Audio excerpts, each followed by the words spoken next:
Alright.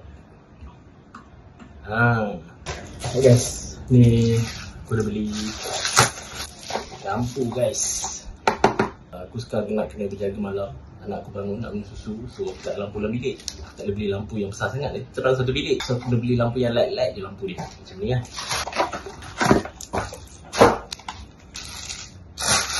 Right, so lampu dia ni korang boleh charge guna USB. So kat sini on off dia tau. Kat bawah ni. Ni on off dia.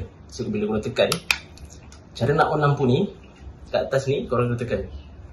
Mula dia lampu kuning, nampak? Tutup. Nampak? So dia taklah terang satu bilik. Ini ada lampu putih.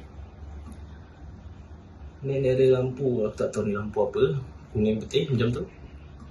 So sangat convenient lah kalau korang yang ada anak baru lahir, ini selalu berjaga malam kan, nak bagi dia susu apa semua. So lampu ni memang function teruk punya. Right? Thank you guys. So kalau korang nak beli, item nombor ada kat bawah, atau korang boleh klik kat sini atau kat sini. Alright? So beli sekarang, murah ni.